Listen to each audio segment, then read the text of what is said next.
warahmatullahi. Bismillahirrahmanirrahim. Assalamualaikum warahmatullahi wabarakatuh. Alhamdulillah wassalatu wassalamu ala Rasulillah wa ala alihi wa sahbihi wa mawalah wa la haula wa la quwata illa billahi wa ba'd. Alhamdulillah di malam hari ini kita kembali bisa melanjutkan kajian kita, masih membahas tafsir suratul A'la, dan kita masuk pada ayat yang kedua dan seterusnya. A'udzubillahi minasyaitonir rajim. Bismillahirrahmanirrahim. Sabbihisma rabbikal a'la alladzi khalaqa fasawwa walladzi qaddara fahada. Di sini Allah Subhanahu wa taala berfirman, alladzi khalaqa. Dialah Allah Subhanahu wa taala sang pencipta. Fasawwa, lalu menyempurnakan ciptaannya. Kemudian Allah mengatakan walladzi qaddara fahada, maka dia pun mentakdirkan seluruh ciptaannya, fahada, dan memberikan petunjuk kepada setiap penciptaan. Di sini Allah mengatakan alladzi khalaqa, dialah zat yang menciptakan. Nanti kita akan panjang lebar dalam satu kalimat ini, karena ini penting untuk dipahami tentang kalimat al-khaliq. Jadi Allah Subhanahu wa taala menciptakan segala sesuatu, termasuk kita manusia. Dan ayat yang pertama kali turun kepada Rasul adalah menjelaskan tentang persoalan ini. Iqra bismi rabbikal ladzi khalaq. Khalaqal insana min 'alaq. Ya Muhammad, bacalah. Iqra, dengan menyebut nama Rabb. Alladzi khalaq, yang menciptakan segala sesuatu, dan juga khalaqal insan, menciptakan manusia. Jadi kalimat khalaq ada dua di sini. Khalaq yang pertama mutlak, artinya segala sesuatu, tidak ada yang tercipta kecuali Allah yang menciptakannya. Kemudian khalaq yang kedua muqayyad, karena mengkhususkan kepada penciptaan manusia. Khalaqal insana min 'alaq. Ketika Allah Subhanahu wa taala menciptakan makhluknya, anggap saja manusia, maka Allah Subhanahu wa taala sawwah, menyempurnakan ciptaannya. Dalam ayat yang lain, fasawwaka fa'adalak. Beliau Allah Subhanahu wa taala menyempurnakan ciptaannya dan menyeimbangkannya. Ahli tafsir mengatakan bahwa yang dimaksud sawwa di sini artinya Allah Subhanahu wa taala menciptakan makhluk ini fi ahsani taqwim, dalam kondisi sebaik-baik penciptaan. Manusia yang pertama kali diciptakanlah Adam alaihi salatu wassalam. Dan Allah katakan laqad khalaqnal insana fi ahsani taqwim. Artinya Adam itu makhluk yang paling indah yang Allah ciptakan. Dan ini bantahan kepada teori Darwin yang mengatakan bahwa asal muasal manusia itu dari kera. Bagaimana dari kera, sementara Allah Subhanahu wa taala ketika memasukkan kita, kalau Allah takdirkan kita masuk surga, maka Allah akan membentuk seluruh turunan Adam seperti Adam. Kenapa Allah Subhanahu wa taala ciptakan kita kelak di sorga seperti bentuk Adam? Karena Allah ingin ikram, memuliakan Bani Adam. Tidak mungkin orang masuk sorga dalam bentuk kera kan? Karena sorga itu tempat yang mulia. Masa kera bisa masuk sorga? Makanya Allah Subhanahu wa taala bentuk lagi seperti bapak kita. Semua manusia, laki-lakinya perempuannya, tingginya 60 hasta, lebarnya 7 hasta, dan ketampanannya persis seperti Adam alaihi salatu wassalam. Baru dimasukkan ke dalam surga. Ini menunjukkan kemuliaan manusia dan bantahan kepada teori Darwin. Kemudian Allah mengatakan alladzi qaddar, dialah yang mentakdirkan semua makhluknya termasuk manusia. Allah takdirkan rizkinya, Allah takdirkan umurnya, Allah takdirkan bahagia celakanya dan begitu seterusnya. Kemudian hada, Allah berikan petunjuk bagaimana cara dia hidup, bagaimana cara dia buat rumah, bagaimana cara dia makan, bagaimana cara dia menjaga kesehatan, bagaimana cara dia mencari pekerjaan dan begitu seterusnya. Bukan hanya manusia, bahkan binatang juga sama, diberikan insting untuk hidup sesuai dengan kemaslahatan mereka. Itu secara global tafsir daripada ayat kedua dan ketiga. Baik, kita akan fokus pada kalimat alladzi khalaqa. Dialah zat yang menciptakan. Di antara nama-nama Allah Subhanahu wa taala adalah Al-Khaliq, Sang Pencipta. Sebelum saya jelaskan mana ini, kita tahu bahwa di antara sifat dari sifat-sifat rububiyah Allah Subhanahu wa taala itu kembali kepada 5 sifat. Semua sifat rububiyah Allah Subhanahu wa taala itu kembali kepada 5 sifat. Pertama, sifatul khalqi. Sifat bahwa Allah Subhanahu wa taala yang menciptakan semua makhluknya. Yang kedua, sifatul mulki. Bahwa Allah Subhanahu wa taala yang menguasai seluruh makhluknya. Kemudian yang ketiga, sifatut tadbir. Bahwa Allah Subhanahu wa taala yang mengatur semua makhluknya. Kemudian yang keempat, sifatul ihya. Bahwa Allah Subhanahu wa taala yang menghidupkan seluruh makhluknya. Dan yang terakhir, sifatul imatati wal ba'thi wan nusyur. Bahwa Allah lah yang kelak akan mematikan, menghancurkan, membangkitkan dan mengumpulkan. Dari sinilah maka tidak bisa dikatakan Rabb, tidak bisa dikatakan Tuhan yang layak disembah kalau tidak disifati dengan sifat 5 ini. Kalau ada orang yang menganggap fulan Tuhan, benda ini Tuhan, pohon itu Tuhan, berhala ini Tuhan, maka kita bisa praktekkan dengan 5 sifat ini. Apakah Tuhan yang dianggap Tuhan itu menciptakan? Apakah Tuhan yang dianggap Tuhan itu menguasai alam semesta? Apakah Tuhan yang dianggap Tuhan itu mengatur alam semesta? Apakah Tuhan yang dianggap Tuhan itu menghidupkan seluruh alam semesta? Apakah Tuhan yang dianggap Tuhan itu mampu menghancurkan semua makhluk di alam semesta? Kalau tidak, maka dia bukan Tuhan. Itu kesimpulannya. Di dalam Al-Quranul Karim, Allah Subhanahu wa taala menyebut kata Al-Khaliq itu 11 kali. Dengan sighah mufrad, tunggal, atau dengan sighah tafdil, dengan bentuk berlebihan, ataupun dengan sighah jama', Al-Khaliqun. Tetapi semuanya berjumlah 11 kali di dalam Al-Quranul Karim. Ma'asyiral muslimin yang dimuliakan Allah Subhanahu wa taala, ingin saya katakan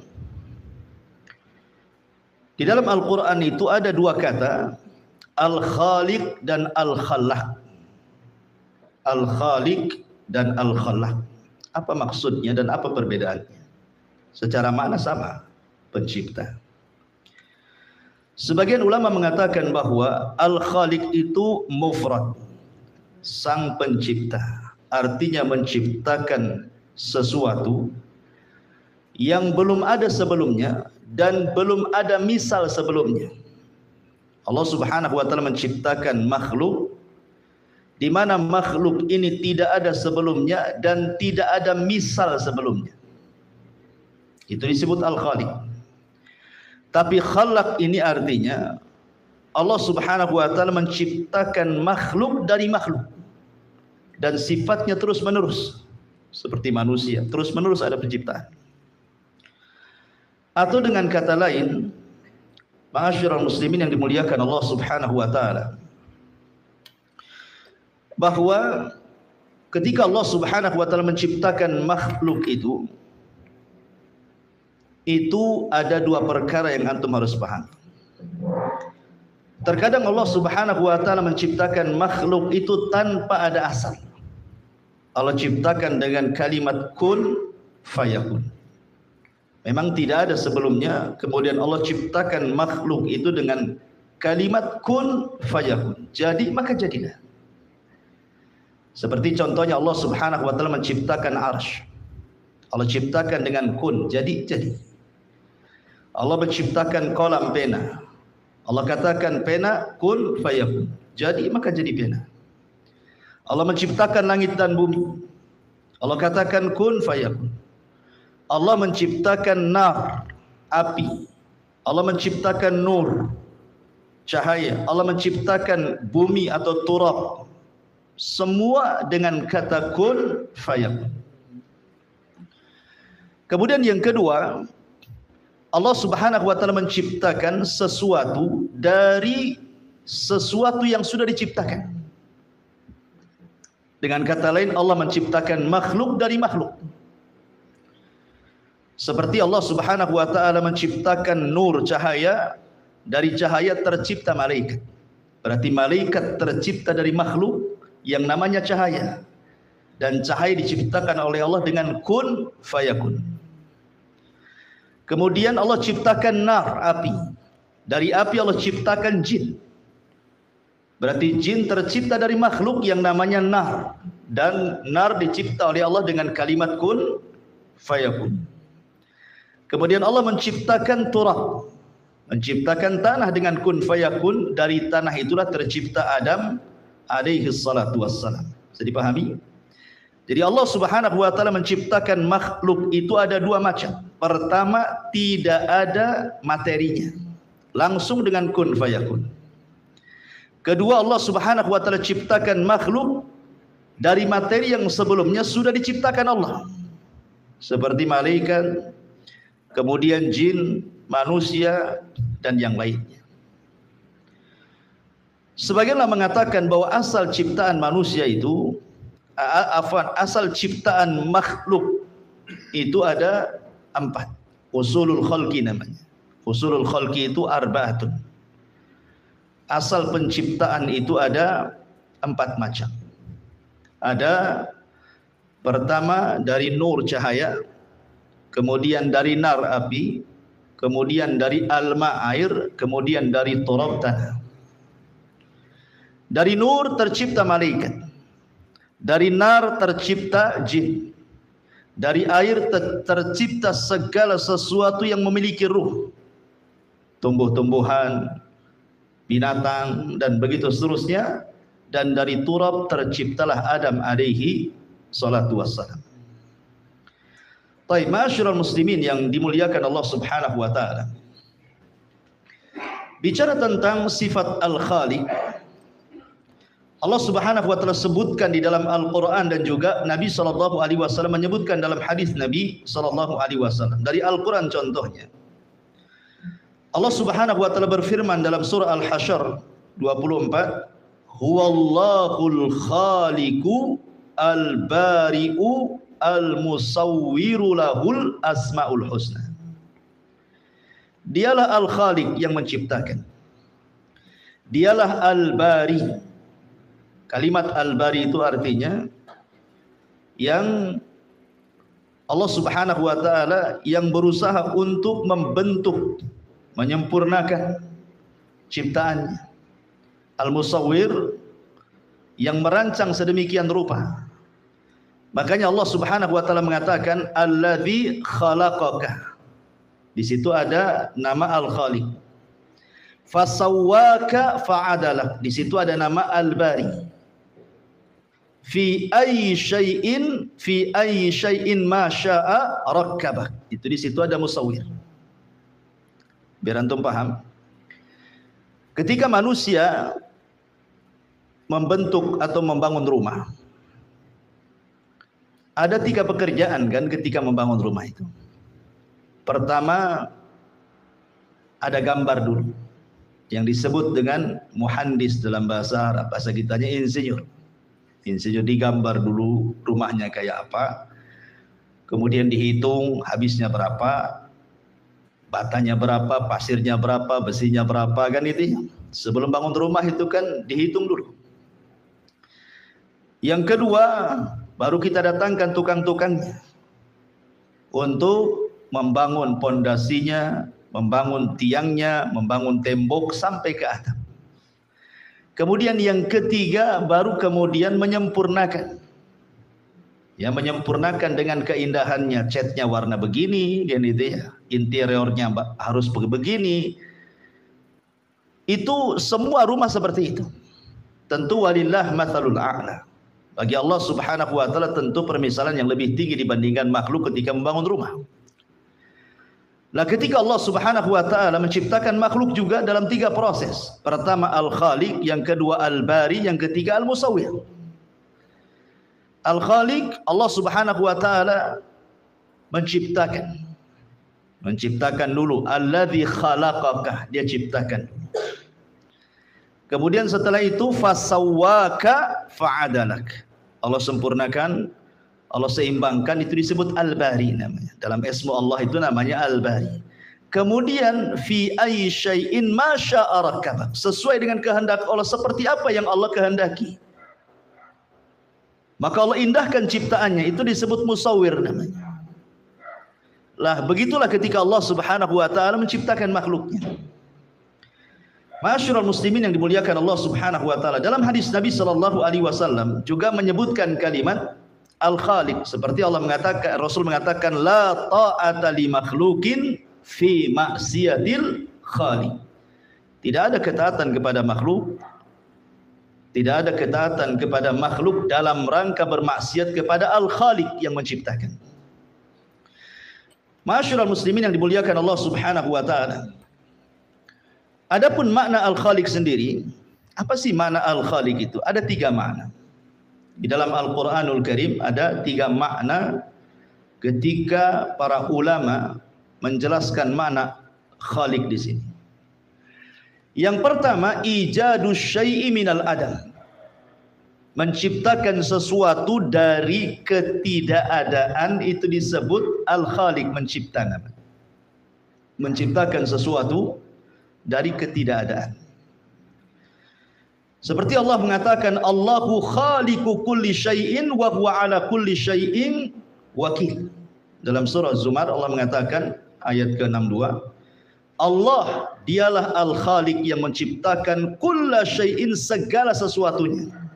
Dari yang tidak ada menjadi ada. Ini mana yang pertama. Makanya ketika ada seorang sahabat bertanya kepada Nabi sallallahu alaihi wasallam, "Ya Rasulullah, aina kana rabbuna qabla an yakhluqal khalqa?" Rasul, di mana dahulu Rabb kita berada sebelum dia menciptakan makhluknya? Nabi sallallahu alaihi wasallam ditanya, di mana Allah Subhanahu wa taala berada sebelum Allah menciptakan makhluknya? Maka Rasul mengatakan kana fi ama ma fawqahu hawa wa ma tahtahu hawa thumma khalaqa arsyahu 'alal ma. Dia berada di ama, di kegelapan. Tidak ada di atas dan di bawahnya udara. Kemudian dia menciptakan arasy-Nya. Artinya ketika ditanya, ada dalam riwayat yang lain bahwa Allah Subhanahu wa taala tidak bersama siapapun. Jawabannya, dari sini kita pahami bahwa sebelum Allah Subhanahu wa taala menciptakan makhluknya, maka tidak ada satu pun bersama Allah, melainkan Dia tunggal. Dari sini kita pahami bahwa segala sesuatu selain daripada Allah Subhanahu wa taala ada makhluk. Karena sebelumnya Allah tunggal. Kalau ada kemudian yang lainnya beserta Allah Subhanahu wa taala, berarti itu semua adalah makhluk. Karena Allah Subhanahu wa taala tidak pernah bersyirikat. Dia tunggal, kemudian Dia menciptakan makhluknya. Qul huwallahu ahad, Allahus samad. Dialah tunggal dan semua makhluk bergantung kepada Allah Subhanahu wa taala. Dan perlu diingat bahwa selain daripada Allah Subhanahu wa taala tidak bisa menciptakan. Makanya ketika Allah Subhanahu wa taala menyinggung berhala-berhala yang disembah orang-orang Quraisy, apa kata Allah? Ya ayyuhan nas, dzuriba mathalun fastami'u lah. Wahai manusia, Allah hendak membuat permisalan kepada kalian, dengarkan, perhatikan. Innal ladzina tad'una min dunillah la yakhluqu dzubaban. Sesembahan selain daripada Allah Subhanahu wa taala, mereka tidak akan sanggup menciptakan walaupun seekor lalat. Seekor lalat pun tidak bisa mereka ciptakan. Walau ijtama'ulah, walaupun seluruh sesembahan satu dunia berkumpul, kemudian katakan ciptakan oleh kalian lalat, sungguh mereka tidak mampu untuk menciptakan lalat. Bagaimana langit dan bumi? Lalat saja tidak bisa diciptakan. Makanya kemudian Allah Subhanahu wa taala mengatakan wa iyaslubuhumud dubab syai'an la yastanqidhuhu minhu dha'ufat talib wal matlub. Jangan lagi menciptakan lalat. Seandainya ada sesajen diletakkan di berhala, kemudian lalat mencuri satu makanan, mungkin kalau bahasa kita satu butir beras, satu butir nasi, kemudian lalat itu memakannya, maka berhala-berhala tidak sanggup untuk mengembalikan makanannya. Dari sini Allah katakan dha'ufat talib wal matlub. Sungguh lemah orang yang menyembah berhala dan berhalanya juga lemah. Dua-duanya lemah. Ya.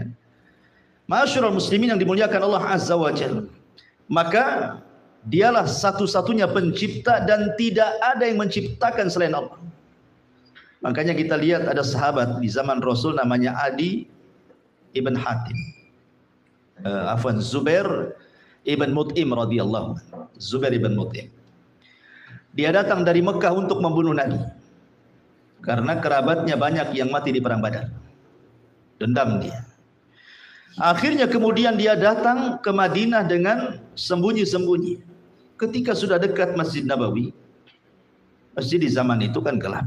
Dia bisa sembunyi di mana saja. Ketika ada kesempatan dia menghunus pedangnya ketika Rasul menjadi imam salat, ketika itu salat maghrib, maka dia mendengar apa yang dibacakan Nabi SAW. Apa yang dibacakan Nabi surah Thaha.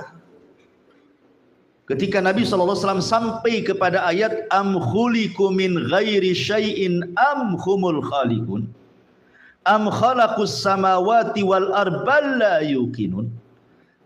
Kata Allah, am khuliqu, apakah mereka berhala-berhala itu khuliqu diciptakan min ghairi syai'in, dari sesuatu. Apakah ada asal usulnya berhala itu?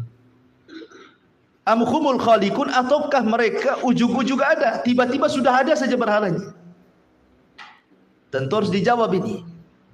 Ya. Am khuliqu min ghairi syai'in, apakah berhala disembah itu tercipta dari sesuatu? Apakah ujug-ujug ada, tiba-tiba ada? Am khalaqu, pertanyaan ketiganya, am khalaqus samawati wal ardh, apakah berhala-berhala itu yang menciptakan langit dan bumi? Lihat ujung ayatnya, balla yuqinun, orang musyrik sendiri tidak yakin dengan itu. Mereka enggak yakin. Sebab tiga-tiganya enggak ada. Ya.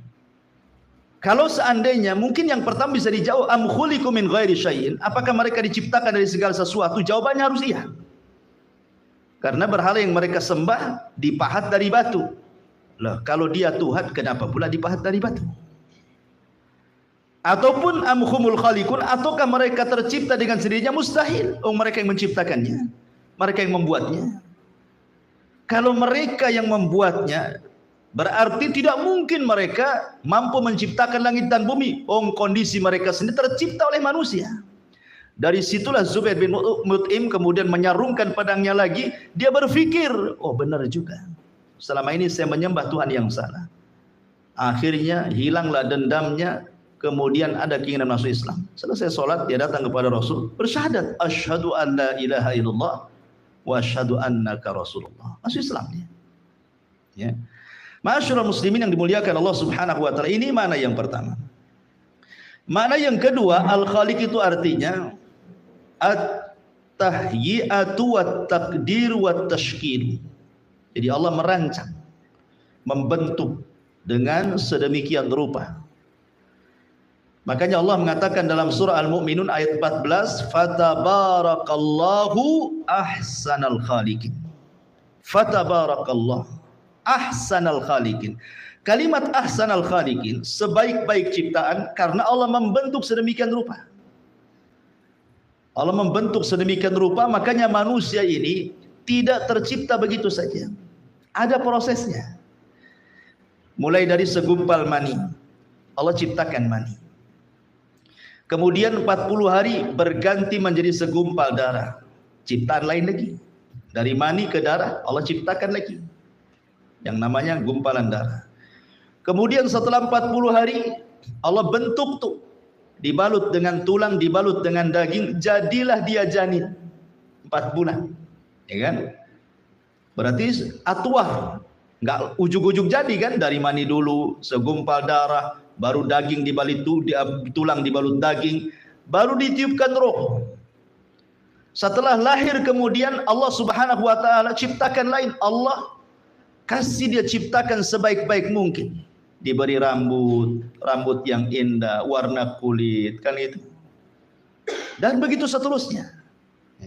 Jadi Allah Subhanahu wa taala ketika menciptakan manusia itu bukan sekali ciptaan. Nanti kita akan bahas tentang orang-orang yang menyerupai ciptaan Allah.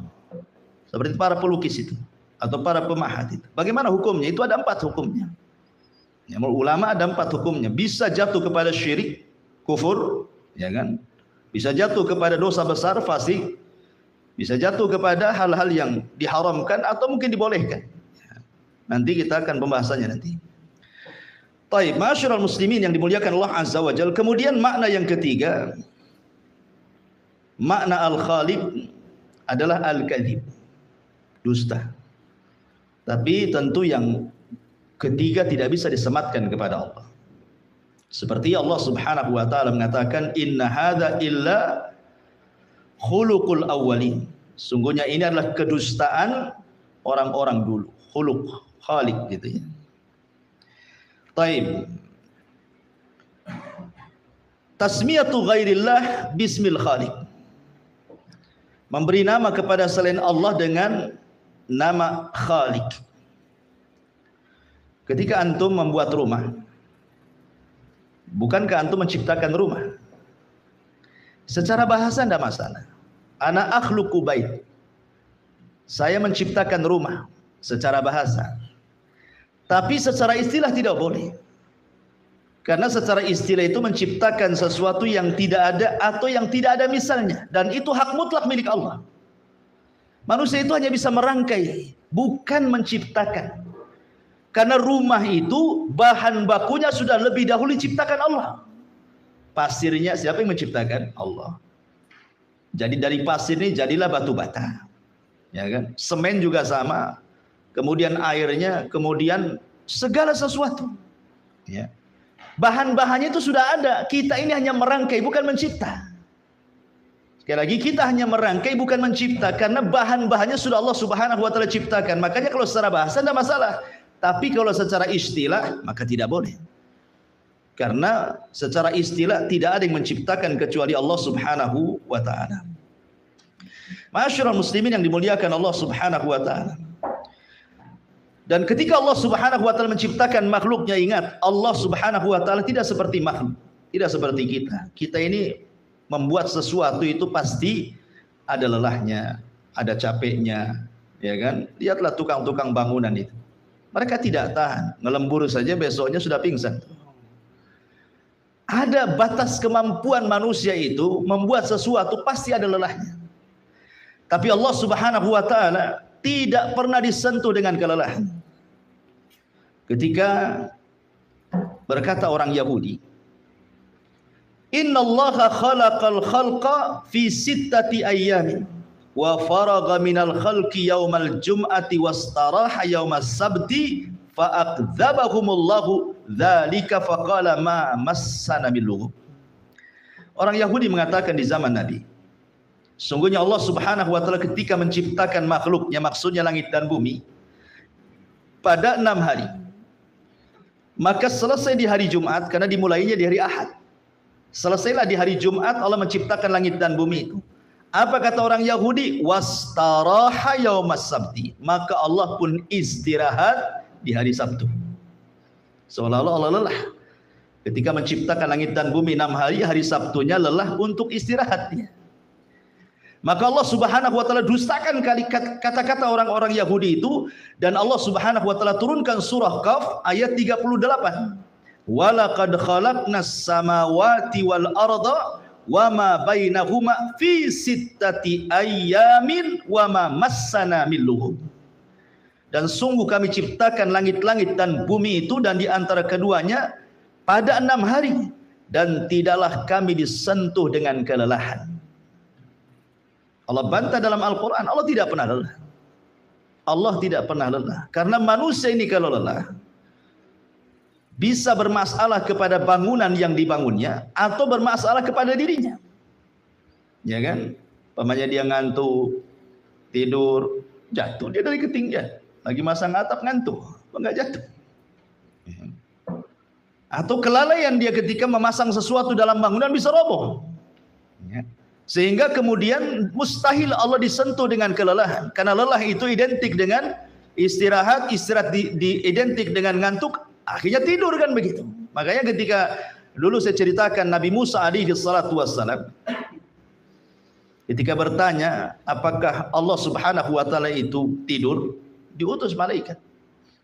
Kemudian Musa suruh berdiri, tangan kanannya memegang qaruruh botol, tangan kiri juga sama, suruh berdiri seperti ini, jangan bergerak. Lama Musa berdiri, akhirnya ngantuk dia. Ketika ngantuk pertama, jatuh botol di tangan kiri. Kemudian akhirnya tertidur, jatuh lagi. Maka malaikat mengatakan, ya Musa, kalau Allah tersentuh dengan kantuk dan tidur, seperti itulah alam semesta, hancur jadinya. Ya. Ma'asyiral muslimin yang dimuliakan Allah Subhanahu wa taala. Baik. Al-Khaliq Subhanahu wa taala yakhluqu ma yasha. Kemudian waqta ma yasha kaifa ma yasha. Allah itu menciptakan sesuka hatinya. Begitu juga waktunya Allah menciptakan sesuka-suka dia kapan waktunya. Termasuk juga cipta yang diciptakan sesuka dia ciptakan. Allah mengatakan la tas'al amman yaf'al wa hum yus'alun. Jangan tanya apa yang Allah lakukan. Bahkan Allah akan tanya apa yang kalian lakukan. Karena Allah Subhanahu wa taala itu ketika berkehendak menciptakan sesuatu, maka itu sesuai dengan kehendak Allah, tidak bisa diatur. Tidak ada yang bisa mengatur Allah Subhanahu wa taala. Makanya Allah mengatakan dalam surah Asy-Syura ayat 50, 49 sampai 50, lillahi mulkus samawati wal ar yakhluqu ma yasha yahabu liman yasha inathan wa yahabu liman yasha ad-dzukura.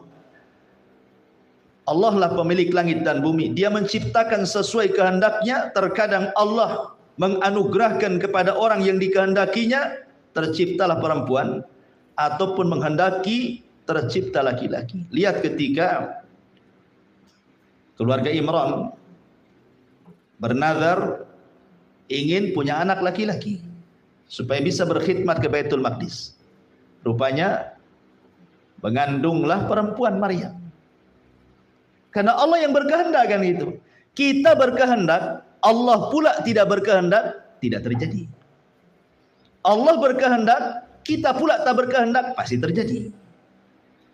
Karena yang namanya Allah Subhanahu wa taala menciptakan sesuatu pasti ikut maratibut takdir. Dipastikan ikut maratibu takdir.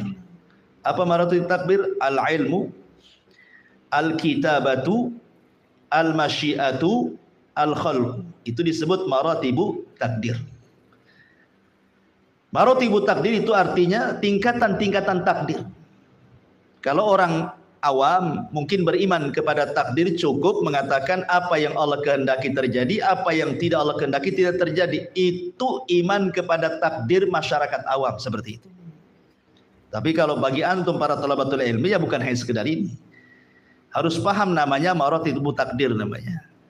Pertama al-ilmu. Ketika Allah Subhanahu wa taala sebelum menciptakan sesuatu, maka Allah Subhanahu wa taala dengan pengetahuannya yang luas, maka Allah sudah menggambarkan apa yang akan diciptakannya. Kemudian setelah itu Allah catat apa yang akan diciptakannya itu di tempat yang disebut dengan Lauhil Mahfuz. Kemudian setelah itu Allah Subhanahu wa taala ketika menciptakan itu pasti atas kehendaknya, ada masyiah, kehendak. Ya, suka-suka Allah menciptakan manusia, menciptakan ini, menciptakan itu. Tetapi yang jelas bahwa tidak ada penciptaan Allah itu yang sia-sia. Baru setelah itu Allah ciptakan. Kan itu ya. Ada ilmunya dulu, ada catatannya dulu, ada kehendaknya dulu, baru terciptalah makhluk. Jadi Al-Khaliq itu tidak lepas daripada maratibut takdir tadi. Ma'asyiral muslimin yang dimuliakan Allah Subhanahu wa taala. Lah Allah Subhanahu wa taala juga ketika menciptakan makhluk ini beragam ciptaannya. Ada yang besar sekali seperti arasy kan itu ya. Besar sekali. Bahkan ketika Nabi sallallahu alaihi wasallam menggambarkan betapa besarnya arasy Allah Subhanahu wa taala, Allah membandingkan penciptaan bumi dengan langit, kemudian penciptaan langit bumi dengan kursi, kemudian penciptaan kursi langit dan bumi dengan arasy. Kata Nabi SAW, perbandingan bumi dengan langit itu seperti cincin dilempar ke padang pasir. Cincin itu bumi, padang pasir itu langitnya. Apabila digabung langit dengan bumi dengan kursi Allah, sama dengan cincin dilempar ke padang pasir. Cincin itu langit buminya, kursi itulah padang pasirnya. Apabila disatukan nih, mulai dari kursi, langit, bumi dengan arasy Allah Subhanahu wa taala, maka ibarat kita melempar cincin di padang pasir, cincin itulah kursinya, langitnya, buminya, padang pasir itu arasy-nya. Gimana yang menciptakan arasy-nya? Allahu Akbar. Tentu Allah lebih besar daripada itu kan gitu.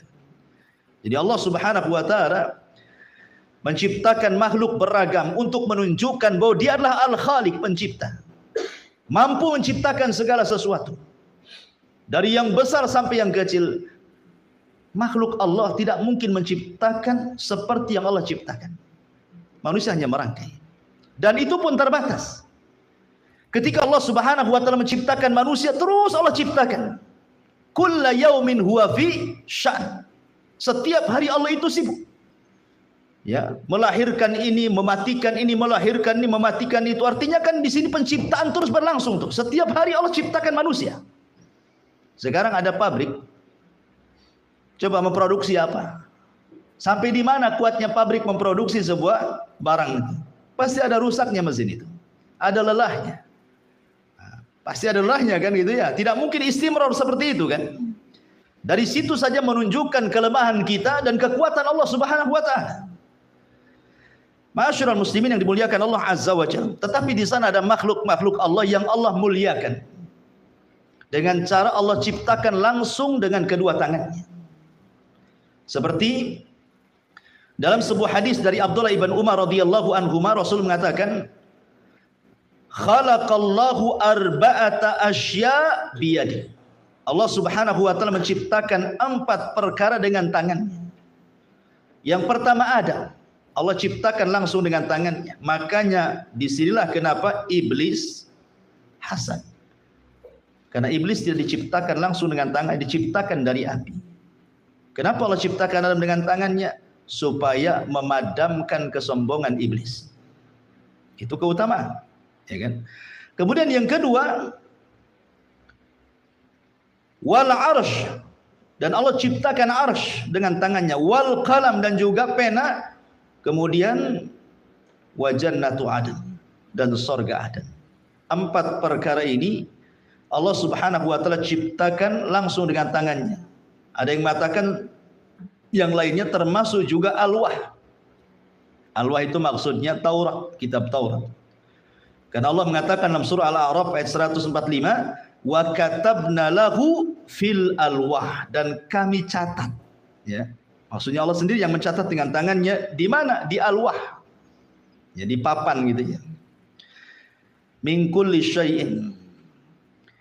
Jadi ada yang mengatakan bahwa papan Taurat termasuk yang diciptakan oleh tangan Allah Subhanahu wa taala. Itu keistimewaan. Tapi ma'asyiral muslimin yang dimuliakan Allah Subhanahu wa taala, sedikit kita memahami tentang apa sih asar atau pengaruh ketika kita beriman dengan Ismullah, nama Allah yang disebut dengan Al-Khaliq itu. Tentu nama-nama Allah Subhanahu wa taala itu ada pengaruhnya. Nama-nama Allah itu ada pengaruh kepada kita orang yang beriman. Dan kita harus senantiasa mengingat Allah. Makanya lihat bagaimana Allah Subhanahu wa taala buat kita mengingat Allah mulai dari tidur sampai bangun tidur. Kita disuruh menyebut nama Allah.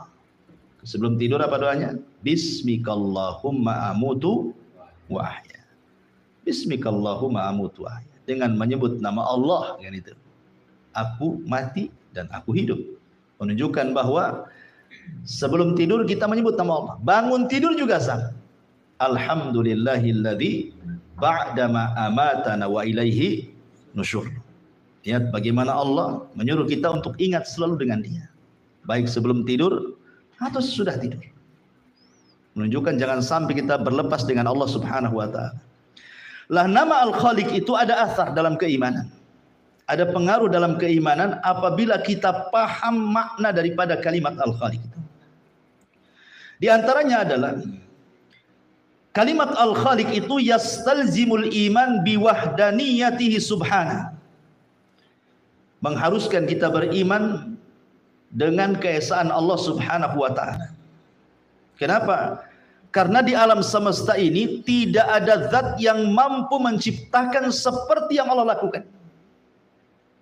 Makanya Allah mengatakan ayusyrikuna ma la yakhluqu syai'an wa hum yukhlaqun. Apakah kalian hendak menyekutukan zat yang mereka tidak bisa menciptakan, bahkan mereka yang diciptakan? Di sini tumbuh tauhid bahwa hanya Allah lah satu-satunya zat pencipta. Kemudian yang kedua, Al-Khaliq di sini yadullu ala sifatihi subhanahu al-ukhra kal hayati wal qudrati wal ilmi wal iradati wal hikmati id la yumkin an yakuna khaliqan ghaira qadirin wala muridin wala alimin bima khalaq au annahu laysa lahu fima khalaqa hikmatan wala illatan. Ketika kita sebut nama Khaliq, itu mengharuskan ada sifat-sifat yang lainnya yang nempel dari sifat Al-Khaliq itu. Seperti Al-Haya kehidupan, Al-Qudrah kemampuan, Al-Ilmu pengetahuan, Al-Iradah kehendak, Al-Hikmah adanya kebaikan. Karena tidak mungkin Allah Subhanahu wa taala menciptakan sesuatu tanpa ada kemampuan menghidupkan.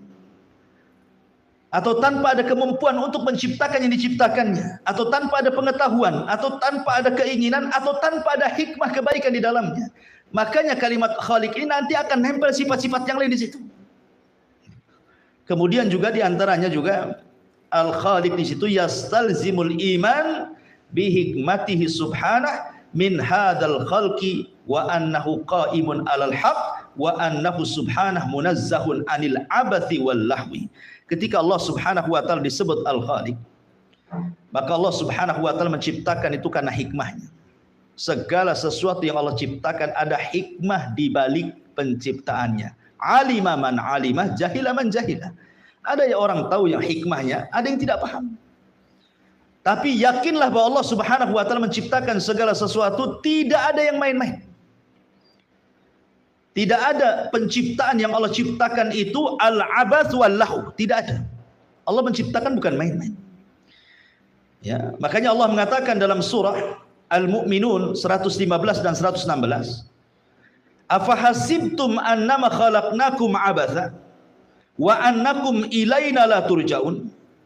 Bagaimana Allah katakan, apakah kalian mengira ketika kami menciptakan kalian, kami ciptakan kalian main-main dan kalian tidak akan dikembalikan kepada kami? Tidak, kalian diciptakan bukan untuk main-main. Makanya kita lihat ketika Allah Subhanahu wa taala menyebut kalimat syukur dalam Al-Qur'an, la in syakartum la azidannakum. Kalau kalian syukur kepadaku, ku tambah nikmat kalian. Dan nikmat Allah itu tidak ada yang bisa menghitungnya. Wa in ta'uddu nikmatallah la tuhsuha. Kalau kalian hendak menghitung nikmat Allah, kalian tidak sanggup menghitung. Sekarang alat apa coba yang bisa menghitung nikmat Allah? Komputer. Sebelum habis menghitungnya sudah rusak komputernya. Karena wa fi anfusikum afala tubsirun. Di badan kita saja nikmat Allah banyak. Apalagi di luar sana. Ya. Nikmat Allah itu begitu banyak di luar sana. Dan tidak ada yang sia-sia ciptaan Allah Subhanahu wa taala. Semua menjadi kebaikan bagi manusia. Semua. Alam semesta ini menjadi kebaikan bagi manusia, pemandangannya, keindahannya, nikmat-nikmatnya gitu kan. Dan yang paling besar daripada itu adalah diutusnya seorang utusan dari kalangan manusia sendiri. Allah tidak mengutus malaikat, Allah tidak mengutus jin. Tapi Allah mengutus manusia sebagai rasul dari kalangan manusia supaya memudahkan untuk berdakwah. Dan itu nikmat Allah yang paling besar. Jadi kita tidak diciptakan sia-sia, bahkan diutus nabi lagi, diutus rasul lagi untuk memberikan hidayah bagaimana cara menyembah Allah Subhanahu wa taala. Kemudian juga kalimat Al-Khaliq itu yurithul mahabbah al-kamilah, mewariskan adanya cinta yang sempurna. Kenapa? Karena Allah itu ketika menciptakan kita bukan hanya menciptakan saja. Makanya dulu saya jelaskan kepada antum tentang 5 nikmat yang Allah Azza wa Jal karuniakan kepada kita. Siapa yang ingat? Dimulai daripada al-ijad, kemudian al-i'dad, kemudian al-imdad, kemudian al-irsyad, kemudian al-is'ad. Inilah 5 kenikmatan. Pertama ijad, Allah ciptakan kita. Kemudian i'dad, Allah sediakan fasilitasnya. Kemudian imdad, Allah perbanyak kebutuhannya. Kemudian al-irsyad, Allah berikan insting kepada manusia. Ini bisa dimakan, ini tidak. Ini bisa dijadikan obat, ini tidak. Ini bisa ditempati, ini tidak.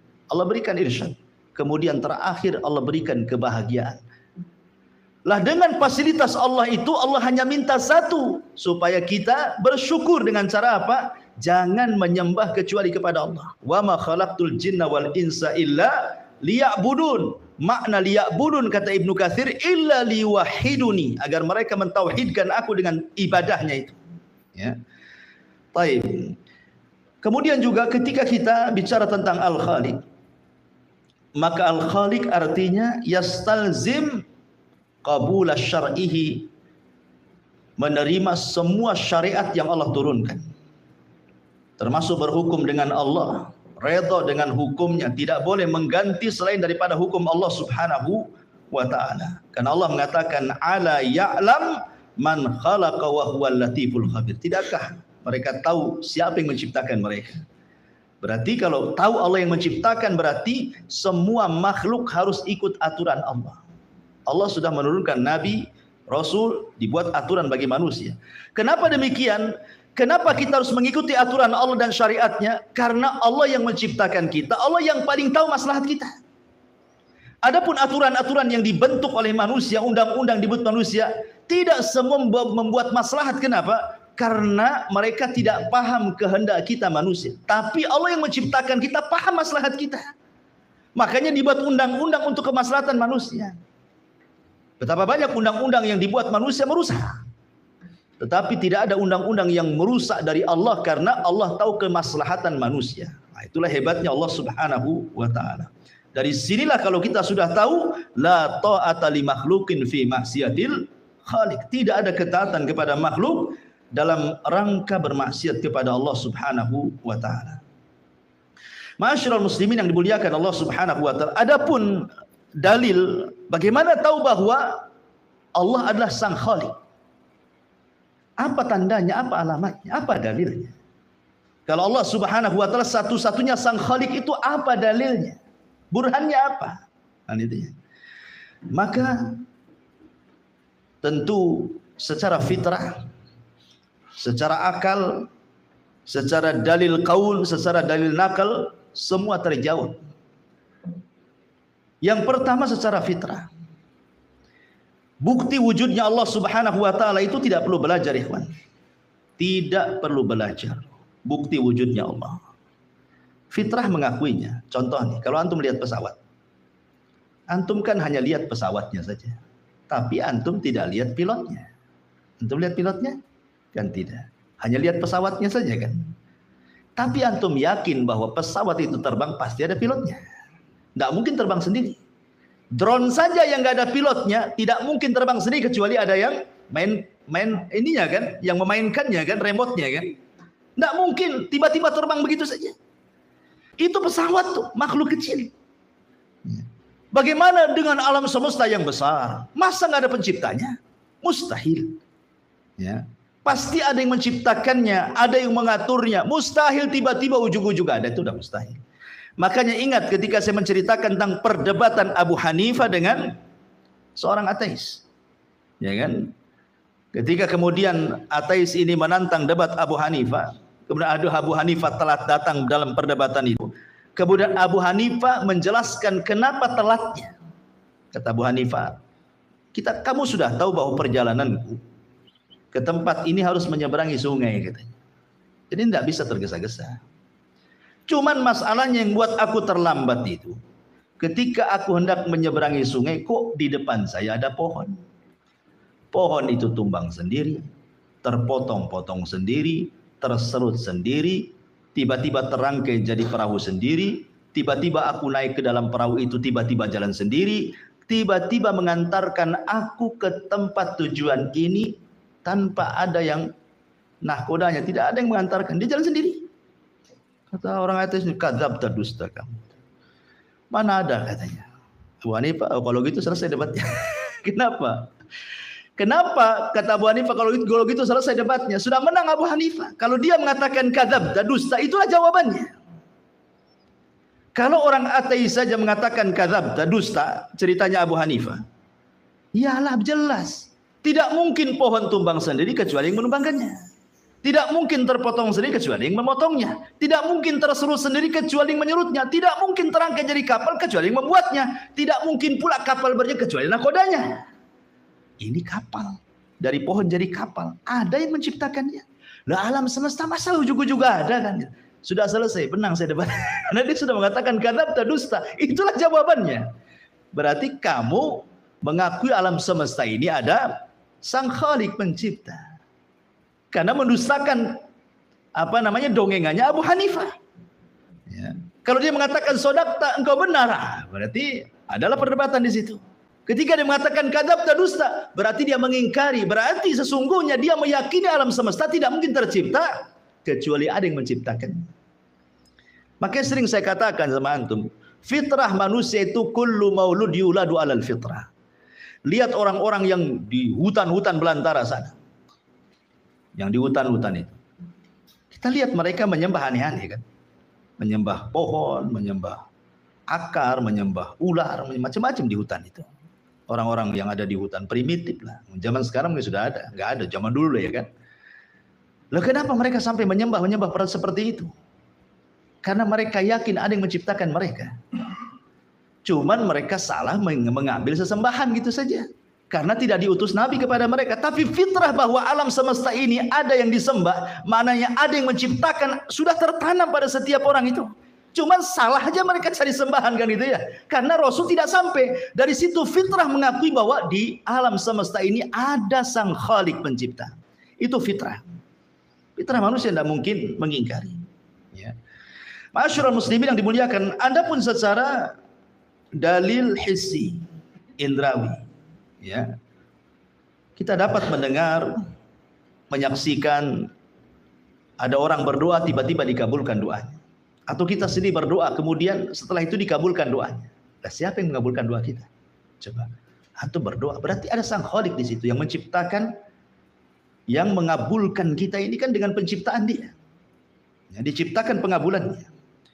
Adapun dalil akli, dalil pikiran, bukti akan Allah Subhanahu wa taala sang Khaliq ikhwatul fillah muliakan Allah Azza wa Jalla bahwa tidak mungkin makhluk menciptakan dirinya sendiri, itu sudah cukup.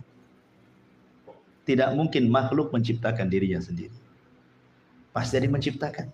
Makanya Allah mengatakan wa fi anfusikum afala tubsirun, dan dalam diri kalian itu tidakkah kau lihat? Apakah saya tanya antum, apakah antum tercipta dengan sendiri? Tidak. Kalau dia mengatakan, oh dari ibu saya tanya ibumu dari siapa? Dari bapaknya lagi. Bapaknya dari mana? Dari terus sampai kapan ujungnya kan? Ya. Paling mentok di Adam tuh. Nanti pertanyaannya gimana dengan Adam? Nah, kan, apakah Adam tiba-tiba ada kan gitu kan? Pasti ada yang menciptakannya. Ujung-ujungnya juga mentok. Ya. Adapun dalil kaun sudah jelas lah, adanya alam semesta, adanya langit, bumi, angin, oksigen, macam-macam itu bukti adanya sang pencipta. Adapun dalil-dalil berserak di dalam Al-Quran, bahkan kitab-kitab langit yang Allah Subhanahu wa taala turunkan mulai dari Suhuf, Taurat, Zabur, Injil, Quran menetapkan adanya sang Khalik. Di sana ada pencipta Allah Subhanahu wa taala. Semua kitab langit. Tanya sama orang Nasrani, tanya sama orang Yahudi. Tanya sama orang-orang yang membaca kitab-kitab lama. Apalagi kita seorang muslim, membaca Al-Quran, membaca hadis Nabi sallallahu alaihi wasallam. Ma'asyiral muslimin yang dimuliakan Allah Subhanahu wa taala, intinya bahwa ketika kita mengatakan Allah Subhanahu wa taala adalah Al-Khaliq, dia adalah sang pencipta, berarti semakin besarlah keagungan kita kepada Allah Subhanahu wa taala. Karena harus ada athar sekali lagi dalam keimanan. Ketika kita meyakini bahwa alam semesta tidak mungkin tercipta begitu saja, harus ada yang menciptakannya, dan ini bagian daripada rububiyatullah, rububiyah Allah. Kenapa? Karena sifat Al-Khaliq itu tidak diingkari siapapun, tidak diingkari. Mau orang musyriknya, mau orang kafirnya, mau orang yang berimannya, sifat Khaliq tidak diingkari. Mana dalilnya? Allah katakan dalam Al-Quran, ya, wala in sa'altahum man khalaqas samawati wal ar fayaquluna Allah. Apabila engkau bertanya kepada mereka orang-orang musyrik itu, siapa yang menciptakan langit dan bumi? Pasti mereka akan katakan Tuhan, Allah, atau macam-macam istilahnya kan, bahasa-bahasa istilah Tuhan. Ya, pasti mereka akan mengatakan Tuhan. Kalau kita Allah lah kan begitu. Pasti. Makanya kemudian dalam bab rububiyah tidak diingkari siapapun. Makanya orang yang kalau hanya bertauhid rububiyah ini belum memasukkan ke dalam Islam. Ya. Kalau hanya meyakini Allah pencipta, Allah pengatur, Allah penguasa dan begitu seterusnya, penghidup, pemati, belum dikatakan muslim. Karena rububiyah ini diimani oleh semua agama. Ya. Antum tanya agama mana saja, siapa yang menciptakan langit dan bumi, pasti akan mengatakan Tuhan, Tuhan, Tuhan, Tuhan, kan gitu ya. Bahasa kita hanya Allah, Allah atau apa gitu ya. Makanya tauhid rububiyah tidak cukup. Harus ada tauhid yang kedua yang disebut uluhiyah. Kalau kalian sudah mengakui bahwa yang menciptakan alam semesta ini Tuhan, lah kenapa engkau tidak sembah Tuhan? Kenapa kau sembah berhala ini, berhala itu, patung ini, patung ini? Lah dalam hati kalian tahu bahwa tidak ada yang menciptakan Allah. Makanya ketika Nabi SAW hijrah dari Mekah ke Madinah, kemudian berjumpa dengan ayahanda Imran ibn Husain, namanya Husain. Ya, ayahanda Imran namanya Husain. Ya Husain, kam ta'budu ilahan fil ard. Berapa sih Tuhan yang kau sembah di bumi ini, katanya, kata Nabi. Kata Husain itu, dia mengatakan sab'an, 7 berhala, katanya. Sittatun fil ardi wa wahidun fis sama. Yang 6 ada di bumi, yang 1 ada di langit, katanya. Kata si Husain nih kan. Berapa Tuhan yang kau sembah, katanya? 7. Yang 1 di langit, yang 6 di bumi, katanya. Kemudian Rasul mengatakan, seandainya kamu berdoa, kemana kau berdoa? Ke yang 6 di bumi atau yang 1 di langit? Oh, yang ke yang di langit, katanya. Kalau anakmu sakit, minta sembuh, kemana minta kesembuhan? Ke yang 6 di bumi atau ke yang 1 langit? Ya ke yang di langit, katanya. Pokoknya setiap ditanya ke yang di langit, ke yang di langit itu. Kata Nabi SAW, ya Husain, kalau begitu, kenapa kau tidak sembah yang di langit saja? Kau tinggalkan yang 6. Apakah kalau seandainya kau sembah di langit, yang 6 akan demo? Oh enggak, yang di atas lebih kuat daripada yang di bawah. Kalau sudah begitu, sembahlah yang kuat, tinggalkan yang lemah. Masuklah ke dalam Islam. Akhirnya bersyahadat dia. Asyhadu an la ilaha illallah wa asyhadu annaka Rasulullah. Ya, ya. Ma'asyiral muslimin yang dimuliakan Allah Azza wa, karena keberadaan Sang Khalik di atas ketinggian, ya. Sabbihisma rabbikal a'la, itu tidak bisa diingkari. Tidak bisa diingkari siapapun. Coba antum lihat, siapapun yang naik pesawat, mau mukminnya, mau kafirnya, mau musyriknya, di atas pesawat. Kemudian pesawatnya menabrak awan-awan yang kayak cadas. Kata pilot, sebentar lagi pesawat mau jatuh. Kira-kira apa yang terjadi? Semua berdoa. Kemana mereka berdoa? Pasti mereka akan berdoa ke yang di atas. Pasti mereka akan mengandalkan ke atas semuanya. Ya. Ya Allah kan itu dengan bahasa mereka. Karena ketinggian Allah itu fitrah, ikhwan. Ketinggian Allah itu fitrah, tidak bisa diingkari. Ya, bahwa Allah itu maha tinggi, tinggi secara zatnya dan begitu seterusnya. Ya. Makanya kenapa ketika kita sujud mengucap subhana rabbiyal a'la. Maha suci Allah yang maha tinggi kan itu ya. Ya, karena kita ini hamba, dia tinggi-tinggi. Ya. Intinya bahwa ketika kita mengimani sifat Khalik di sini juga, bahwa kita diingatkan bahwa ada kehidupan setelah kematian. Minha khalaqnakum. Ya. Dari tanah kami ciptakan kalian. Wa minha nu'idukum. Dari tanah kami kembalikan kalian. Wa minha nukhrijukum taratan ukhra. Dan dari tanah pula kalian akan dibangkitkan di hadapan Allah. Ini yang paling penting. Makanya Fudail ibn Iyad yang pernah saya katakan kepada antum ketika berjumpa dengan seorang kakek. Kam umru, berapa usia? Kata kakek ini, situna sana, usiaku 60 tahun. Kata Fudail ibn Iyad, oh kalau gitu sudah lama kau ini berjalan menuju Allah, sudah jauh harusnya kau tuh. Sudah mendekati, karena sudah lama umurnya kan, artinya kalau kamu berjalan menuju Allah itu umur 60 tahun berarti sudah jauh tuh. Dia mengatakan la haula wala quwata illa billah, inna lillahi wa inna ilaihi rajiun. Kata kakek ini mengatakan inna lillah, kepada Allah milik Allah lah kami dan kepada Allah lah kami kembali. Kemudian kata Fudail, tahukah kamu makna inna lillahi wa inna ilaihi rajiun? Tidak tahu kata kakek ini, fasirlah. Nah, kalau kita tafsirkan. Maka Fudail bin Iyad mengatakan inna lillahi itu artinya kami semua hamba Allah. Wa inna ilaihi rajiun, dan akan kembali menghadap Allah. Ketika kita akan kembali menghadap Allah, maknanya kita akan mempertanggungjawabkan di hadapan Allah. Kemudian kakek ini mengatakan, bagaimana caranya aku mempertanggungjawabkan di hadapan Allah? Kata Fudail, mudah sekali. Gimana caranya? Antuhsina fima baki. Kamu harus memperbaiki waktu yang ada ini. Maka Allah Subhanahu wa taala akan mengampuni dosamu yang telah kau lakukan dulu dan yang sekarang. Tapi kalau engkau tidak memperbaiki kehidupan sekarang, Allah akan mengadab kamu dari dosa yang dulu pernah kau lakukan dan dosa yang sekarang kau lakukan. Makanya Hasan Al-Basri mengatakan bahwa hari itu cuma 3 hari saja. Hari itu sebenarnya cuma 3 hari. Hari kemarin, hari besok, dan hari sekarang. Hari kemarin mustahil kembali. Besok mustahil kita dapat berjumpa. Bisa saja sebelum besok kita mati. Berarti yang mungkin itu hari yang sekarang. Ya kan? Kemarin tidak mungkin kembali. Besok belum tentu kita dapat. Ya, itulah sisanya hari. Berarti hari inilah yang kita gunakan untuk beribadah kepada Allah Subhanahu wa taala.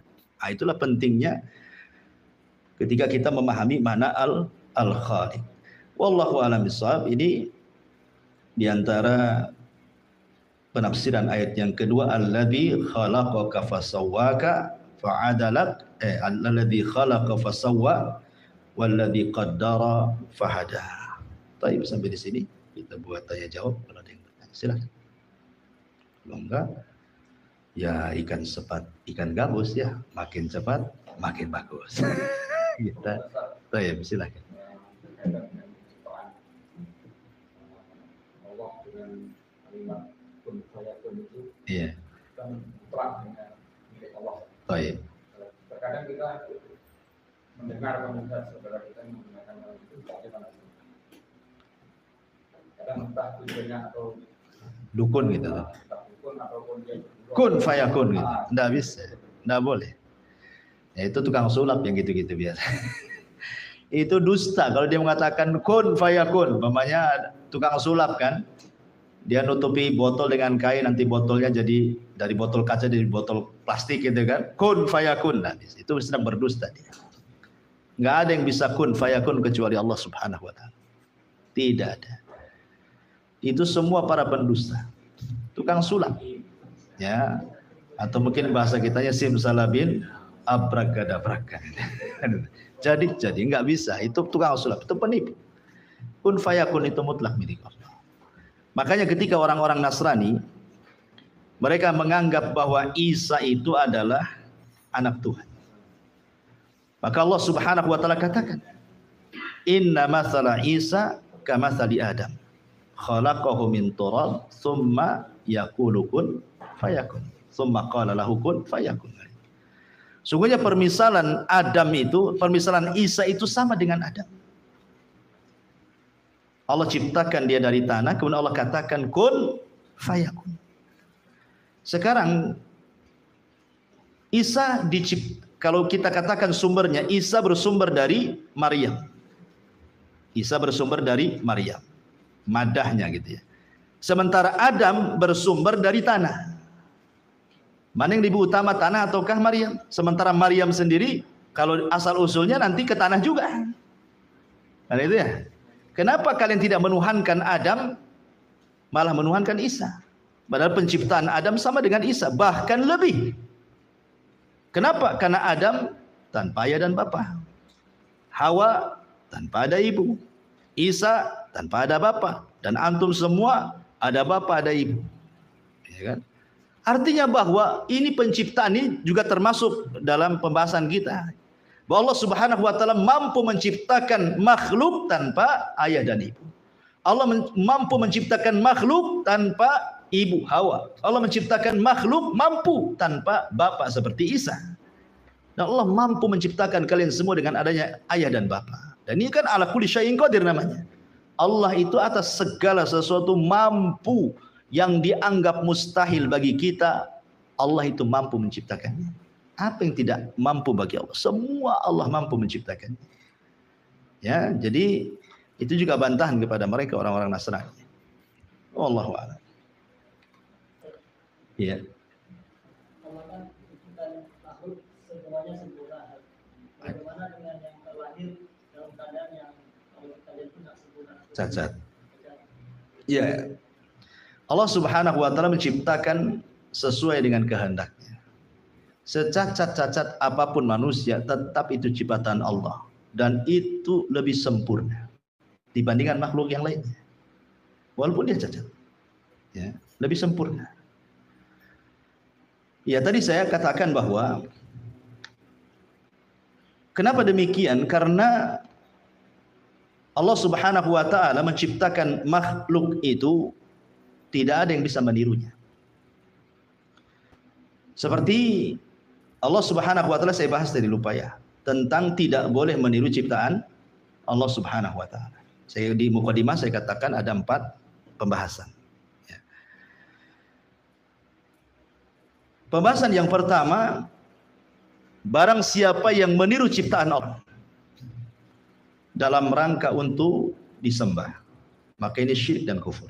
Contoh, ketika Nuh alaihi salatu wassalam diutus, maka Nuh dihadapkan kepada kesyirikan pertama yang terjadi, di mana kaumnya menyembah patung-patung orang-orang soleh, Wud, Yaghus, Ya'uq, Suwa, Nasr. Kan itu ya. Ini orang-orang soleh di zaman Nuh. Ketika mereka mati sebelum diutus nih, mereka semua orang-orang soleh, banyak pengikutnya. Tiba-tiba mati semua. Maka syaitan datang membisikkan kepada kaum Nuh untuk membuat patung. Ya, kenapa kalian tidak membuat patung Wud, Yaghus, Ya'uq, Nasr? Untuk apa? Ya, mereka kan orang baik-baik, supaya terkenang kebaikannya. Maka dibuatlah patung. Pembentuk pertama belum menyembah. Kemudian yang kedua diproduksi banyak-banyak. Baru generasi ketiga menyembahnya.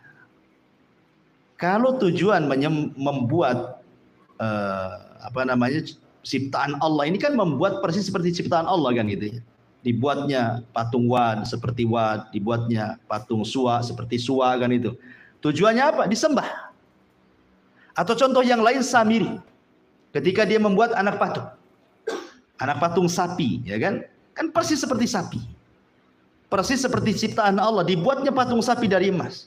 Kemudian Samiri mengatakan, lihat Musa salah alamat, jauh-jauh jadi Tuhannya ke Bukit Saina, padahal di sini Tuhannya katanya. Kurang ajar tuh sama Musa itu, Samiri. Akhirnya orang sembah Samiri, patung Samiri. Akhirnya orang kufur.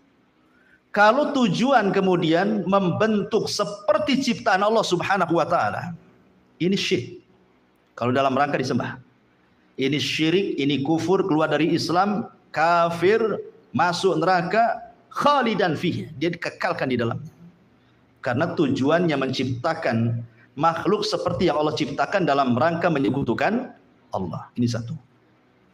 Yang kedua, dia membentuk ciptaan itu ingin menyerupai ciptaan Allah, bukan dalam rangka disembah. Dia ingin menyerupai ciptaan Allah. Dia buat boneka, bagaimana boneka ini bisa tertawa, bisa tersenyum, bisa berkedip matanya, bisa berjalan dan begitu seterusnya, ya kan? Kalau tujuannya ingin menandingi ciptaan Allah, ya, ingin menyerupai betul seperti yang diciptakan, ini juga kekufuran. Tidak boleh. Ya, karena tujuannya ingin menyerupai ciptaan Allah, ingin jadi tandingan bagi Allah Subhanahu wa taala, maka tidak boleh. Kemudian yang ketiga, tidak ada niat untuk menyembahnya, tidak ada niat juga untuk menandingi ciptaan Allah. Tapi dia hanya menciptakan, mungkin seorang pelukis, seorang seniman, karena cinta saja, dia suka ngelukis, nengok pohon kelapa dilukis, nengok kucing dilukis, nengok antum dilukis. Karena orang-orang suka, ya kan, seniman-seniman itu kan. Ya. Maka berlaku tentang hadis Nabi SAW, maka siapapun yang menggambar seperti gambar yang seperti makhluk Allah Subhanahu wa taala yang bernyawa, maka nanti pada hari kiamat dia disuruh untuk menghidupkan. Hidupkan tuh apa yang sudah kau lukis itu, dan dia tidak akan sanggup.